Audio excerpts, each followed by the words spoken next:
Molweni bahlali, I hope niyaphila.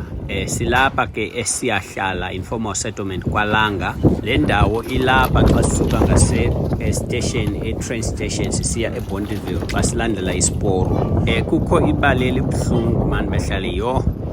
Kusweleke umama nabantwana bakhe abayi-3, so ngabantu abayi-4 abaswelekileyo kulaa mlilo sikuwo namhlanje. Before singene kuyo ke bahlali, sicofa usubscribe and then ucommente and ushare nechomi zakho so that it gets far and also sikwazi ukuthi siqhubekeke with bringing this kind of stories. Masive ke kutata wefamily ke uthini kwenzeke ntoni? Silapha kwaLanga size ngesehlo esehlileyo somlilo utshise asavela ngo-4 o'clock ekuseni. Emveni koba etshile uswelekile nabantwana bakhe abathathu. Sibuhlungu kakhulu ngoba ngumzala wethu, ingumkhaya wethu yonke loo nto yenzekileyo. Engcobo kubele ongezantsi.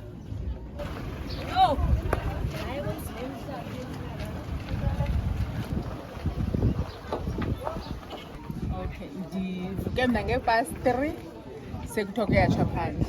Xa sikroba kuyatsha nyhani, sabe sithutha amanzi sinawo ezindlini sacima ngawo, but kungenzi nto, umlilo umkhulu kakhulu apha emveni kwam.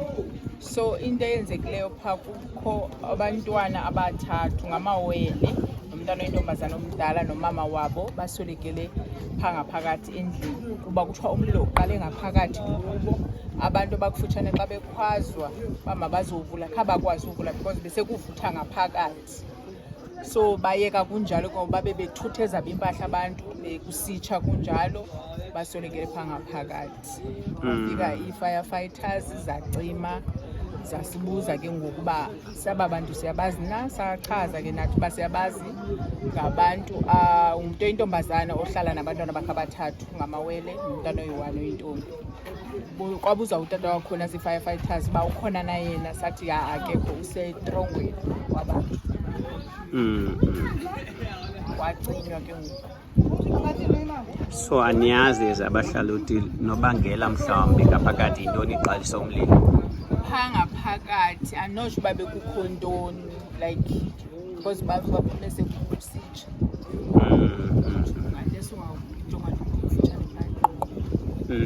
Iniphethe njani ezabahlali balapha?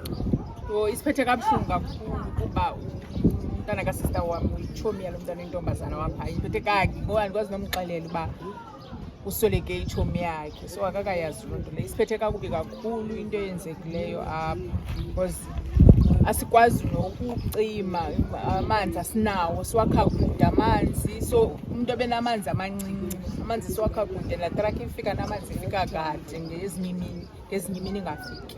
So yenye into esibethe kakhulu kungabi namanzi kude kutshe yonke ezingagqithisileyo. Okay, aninamanzi. Asinawo amanzi. Hayi, bowuthini umasipala? Umasipala wethu ndizothetha mhlawumbi uceba wethu akakwazi uyithatha le nto kuthiwa thina siphantsi koprasa, and then njengoba siphantsi koprasa nguye olawula into zalapha ezenzekayo. So kudala simzama naye uprasa kudala simzama uprasa uba asifakele amanzi, iithoyilethi asinazo, isithoyilethi angapha kwesiporo, namanzi asinawo. Into esibethileyo leyo kakhulu apho kuba amanzi asinawo ucima.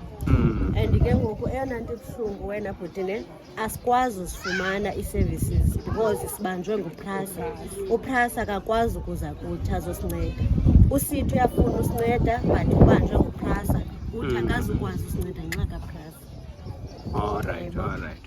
Ubuhlungu nje kanjalo.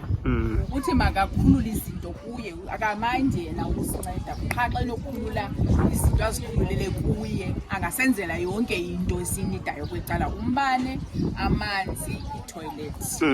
Nifike nini ngexesha le-COVID? Nisakhumbula iminyaka? Sifike ngo-2018 uqala phaa ngo-2018. Before COVID. Sifike ngelo xesha apha kudala silapha nyana. Alright, no, enkosi kakhulu sisi. Gift of the Givers teams are currently on site at the Siya Sasla informal settlement in Langa In the early hours of this morning, a fire spread through this informal settlement. We were alerted by community leaders and the local councillor. Tragically, a mother and 3 of her children are sadly burned beyond recognition. Our teams will be on site today to deliver further humanitarian aid, and in the next days we will see what other assistance we can extend to the families.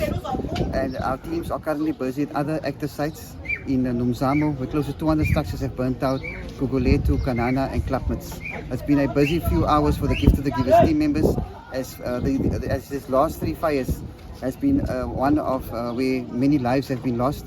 We do know that yesterday afternoon 1 child has passed on in Klapmuts, where there was 1 fatality, and the one in Nomzamo. Thank you very much. Thank you.